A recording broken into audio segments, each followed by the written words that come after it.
क्रोध में भरे हुए राणा जी लाल पीले होते हुए कक्ष में पहुंचे, तोड़ दिया कक्ष का द्वार, चौपड़ बिछी थी, इस ओर मीरा बैठी थी और लगता था कि बस अभी अभी कोई उठकर गया है। राणा जी ने पूछा कौन कौन था यहाँ, कहाँ है? तहस नहस कर दिया राणा जी ने मीरा जी का कक्ष, थक हार कर, श्रमित होकर, जैसे दुशासन हार गया। खैचत खैचत दो भुज था के दुशासन गयो हारी रे, चीर बढ़ायो। जब थक गए राणा जी, हार कर, श्रमित होकर, क्रोध में भरकर मीरा से कहते हैं कौन था पुरुष तेरे कक्ष में, बता। मीरा जी ने कहा राणा जी थोड़ा सा चूक गए आप, समझे नहीं राणा विक्रमादित्य। मीरा ने कहा थोड़ा सा चूक गए आप, क्रोध में भरकर आए, प्रेम में भरकर आते तो आज भाग्य जग जाता आपका।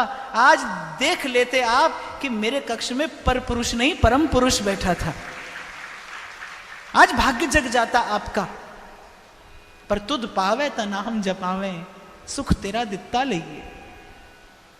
लेकिन इन सब उपक्रमों के कारण मीरा जी ने विचार किया कि राणा जी नित्य मुझे मारने का उपक्रम करेंगे, नित्य प्रति इनसे संत भक्त का अपराध होता रहेगा।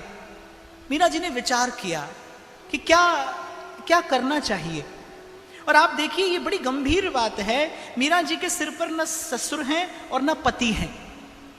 मीरा जी चाहें तो जा सकती हैं, लेकिन मीरा जी ने घर से बाहर पग धरने से पूर्व श्री गोस्वामी तुलसीदास जी को पत्र लिखकर अनुमति मांगी कि अब संसार ने बहुत उपाधि बढ़ा दी है, मुझे यहां रहना अब सुहाता नहीं, आज्ञा दें, क्या करूं।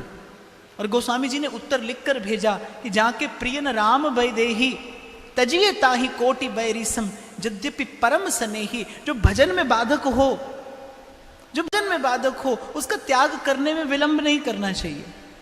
लेकिन ये बात बहुत ध्यान से सुनना, मैं नित्य प्रति आपको चेता देता हूं क्योंकि मैं कथा मीरा की कह रहा हूं, मैं बात मीरा की बता रहा हूं, और जो किया जा रहा है वो मीरा कर रही है और उन्हीं के लिए उपयुक्त है, समर्थ को नहीं दोष गुसाई।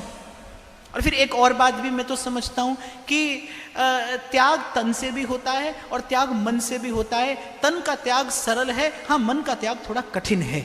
जब मन से त्याग किया जाता है तो वो थोड़ा कठिन है, खबर नहीं पड़ती ना, क्योंकि तन के त्याग की संसार को खबर पड़ती है, संसार आपकी पूजा करने लगता है।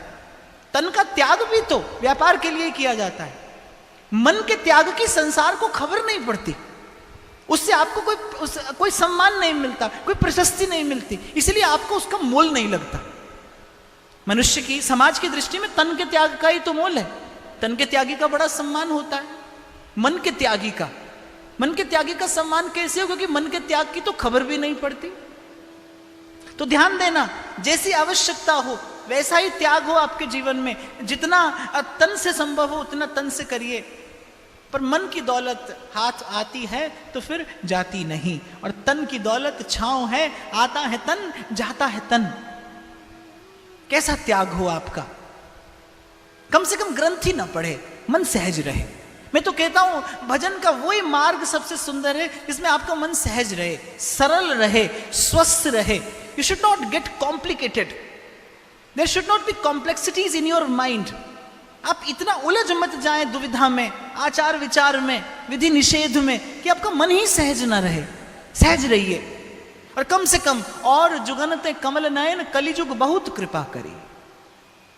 यहां तो यही कलि करमना धर्म विवेको, राम नाम अवलंबन